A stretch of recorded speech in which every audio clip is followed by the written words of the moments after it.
Hey everybody, it's Kyle with Route 66 RVs and RV Vacation Rentals.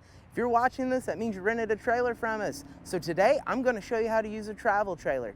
So let's get our stuff, get out there, and let's get started.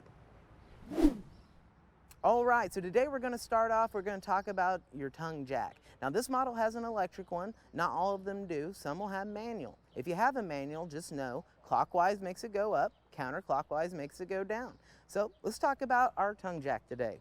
So to go up, we're gonna hit extend, and that is actually the down button. It's almost like an airplane, extend and retract. We're going to use this to level the trailer front to back. We're also going to use it to get on and off our hitch. So the tongue jack, a very useful tool.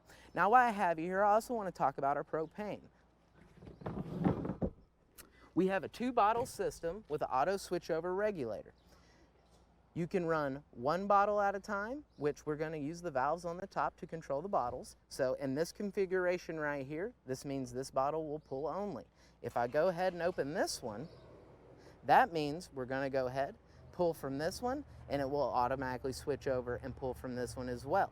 Now that is a downside to that. Once you're completely out of propane, you're out. So what I like to do is I like to run 1 at a time, and that way I have a mental note that I need propane in the next couple days, and we don't have to spend a cold night in here.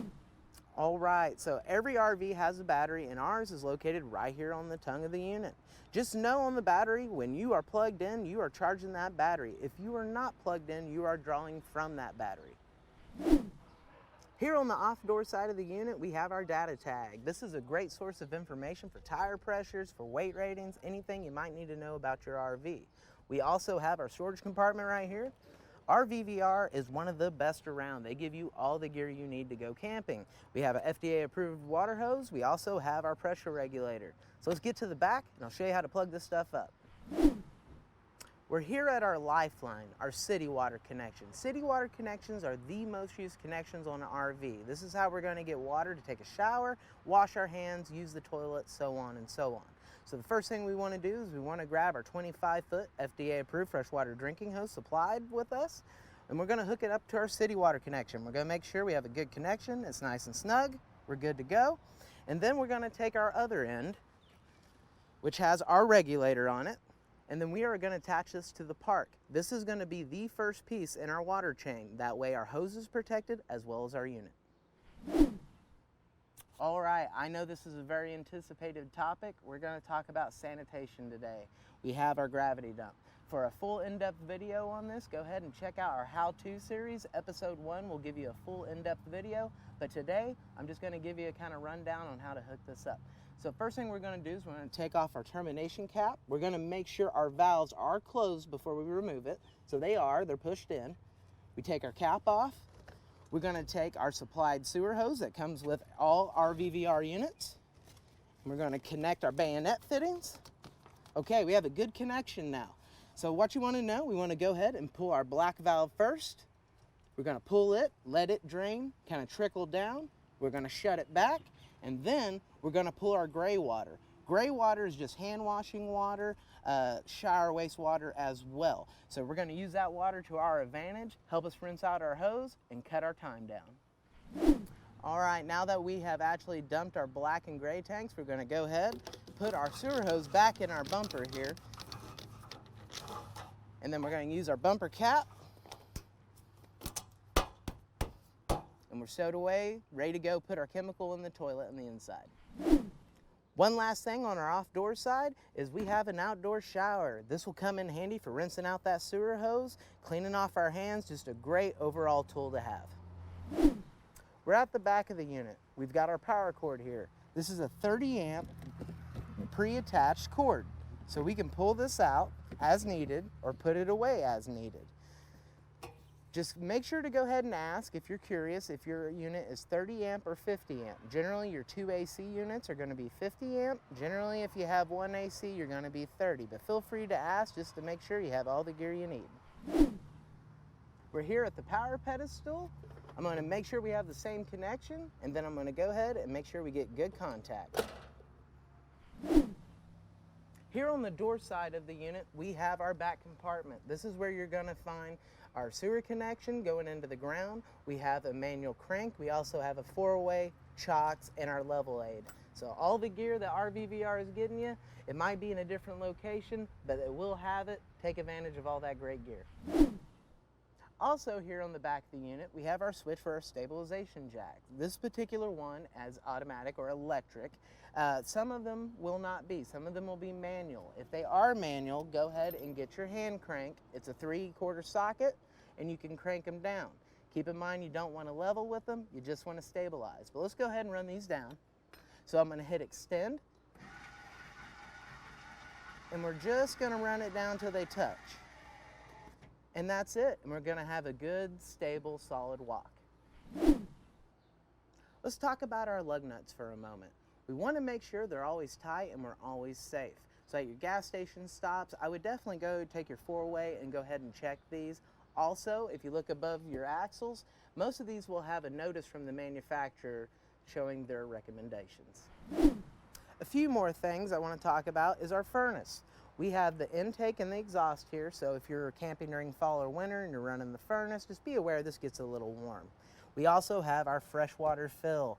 This is if you're gonna be off the grid or dry camping as we call it. You can fill this freshwater tank up from this spot and then use the water pump switch on the inside to go ahead and supply that water. Speaking of water, we have an excellent water heater.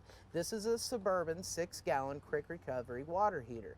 Now, if you ever need to know if you have water flowing, you just want to come up here, check your pop valve, and make sure there's water in it. We also have a master switch located in the lower left-hand corner.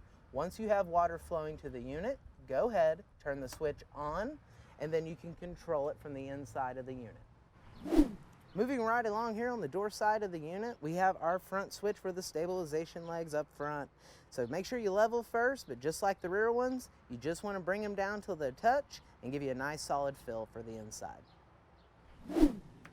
Now we have one of my favorite parts, especially during the summertime. We have our automatic awning. All we're going to do is hit the switch located right near the status panel on the inside of the unit, and we're visually going to set it up. So we're going to run this all the way out till we see the seam and the flap at the end. So the flap's coming down, and we just want it up and down with the ground. Now that our awning is fully set up, I just want to give you a few tips. So enjoy your awning all you want, but just make sure to keep an eye on it and keep an eye on the weather. If you're not using it, go ahead and roll it back in. Let's talk about our status panel for a minute. Status panel is kind of like the brains of an RV. So first thing I want to show you is our light panel here. This light will indicate empty, this light will indicate full. So let's take a look at our battery. Our battery, we have a full charge. We're at least 12.3 volts. We're looking great. Fresh water, hey, RVVR gave us a full tank of water. We can go dry camping right now if we wanted to. Black's our toilet. Gray one is our main gray tank. And if you have a different model that has separate gray tanks, we have gray 2 and gray 3. We also have our water pump switch. So if you want to use the fresh water, feel free to turn the pump on and use that water right out of the tank. We have our water heater switch right here as well, but don't forget to hit the on-side switch on the outside. And then we need to go ahead, we have lights, porch light, awning LEDs, and then we have our slide control as well as our awning control. Let's talk about safety now. At the front entry door of our unit, we have a fire extinguisher. We also have a propane leak detection system / carbon monoxide. They're both heavy gases, so that's why they put them down nice and low. And then we also have our smoke detector right here. These do require batteries, so just keep an eye on that and you'll be just fine. Next up, let's talk about our refrigerator for a moment. We have an Everchill refrigerator. This is a 12-volt refrigerator, meaning if we lose power by getting unplugged or if a storm hits, it will automatically sense that and we will run off our battery. If you have a Norcold or Dometic fridge in your RV you have rented, feel free to click the link on one of our how-to videos that says propane accessories and appliances, and that'll give you a detailed look at that. But let's go ahead and take a look at this one. Right now I have the lock in the travel position, so if you're going to be traveling, make sure this is over like this. If we want to go ahead and open the fridge, I'm going to unlock it, and let's take a look.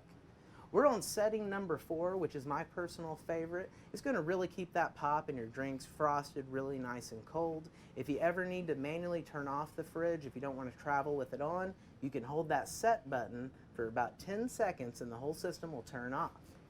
Moving up to the freezer, we go ahead, we have a dial right here. I like to go ahead and go all the way and then back it off to about 8 o'clock right there, and that's always treated me very well. Now that we've talked about some of our safety features, let's also talk about emergency exits. I know none of us like to think about it, us ever having to use them, but in case anything would ever happen and you couldn't make the front door of this unit, just know you can pull the screen off by removing it. We can take our rod here, and then we're going to manually push it through that window.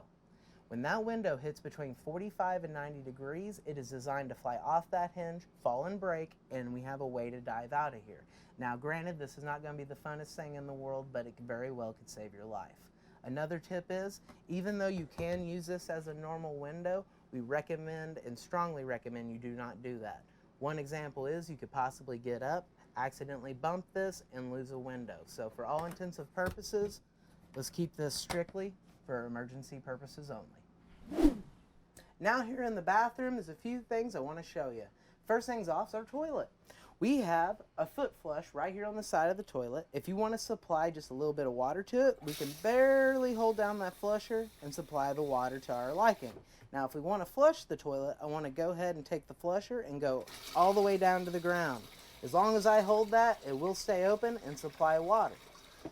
The reason I gave you that last tidbit about holding it down is, right after you dump your black and gray tanks, the first thing you're going to do after you shut your valves and put your cap on is you're going to walk in here, you're going to grab one of the tablets of chemical we supply with every rental, and then you're going to take this out of the bag, we're going to open the toilet, we're going to drop it down, and then I'm going to hold this until I fill 2 to 3 gallons of waters in there, and then I'm going to let off. And we're going to let the enzymes and everything do its job to help take care of that odor and break down the paper. Speaking of paper, we supply every rental with RV toilet paper. Whatever you do, do not use residential paper in an RV. RV paper is meant especially for this purpose and can dissipate and be flushed out with the system. We also have a master GFI outlet in this unit. So every power outlet in this RV is daisy chained to this one. So if you can't get something to work in another part of the RV, take a walk in here, reset it, and then everything should reset for you. We're back here with the converter, aka our breaker panel and our fuse panel. If you have any electrical issues, if anything happens, go ahead, make sure you didn't blow a fuse, and make sure none of your breakers are popped. All right, we're almost ready to go ahead and start having fun. First, there's a few things we need to go over. We need to put our stairs away. These are fold-away stairs, so we just lift them up. We're gonna give them a nice little shake, get the dirt off. We're gonna pull our latch, make sure to engage by giving it a nice little tug. We're good to go. We can shut the door. Make sure you lock your latch and your deadbolt, and then we can do our final walk around. All right, it's time to do our final walkthrough. So first thing we're gonna do is on the inside, which I've already done. I've done a final walkthrough. I've made sure our fridge is locked down. I've made sure any sliding pocket doors are locked. I've also made sure all of our gas is turned off. Anything that could possibly be an issue, slam, or be hurting the unit is taken care of. I made sure that our lids in the bathroom and any vent lids are brought down. Now we're on the outside of the unit. I want to make sure our awning is put away and safely up against the trailer. And then we're going to go ahead and start doing our final walk around. We're going to make sure our stabilization jacks are all 4 of them are up and away, whether they're manual or electric, just make sure you get them up. We're going to make sure our bumper caps are on, our hose is safely put away. And then we're going to unplug, go ahead and run our power cord back in. Once the cord's completely put away, put the lid down. Continuing on to the off door side, we're going to make sure our termination cap is on our sewer and all of our valves are shut. We're also going to make sure that we got a good nice seal on our slide out, and we brought our slide all the way in. Once you hear the gears going joop, joop, joop, joop on the inside, that's letting you know they're all the way in, and just let off that button. We're going to continue walking. We're going to make sure the front jacks are up out of the way, which they are. We're perfect. No obstructions in the way. I think we're just about ready to leave. I want to thank you so much for watching our video today, and thank you for choosing RVVR for your rental needs. Don't forget to check out Route 66 RVs if you need any parts, or if you just want to see our current inventory. Guys, thank you so much for tuning in. We'll catch you next time.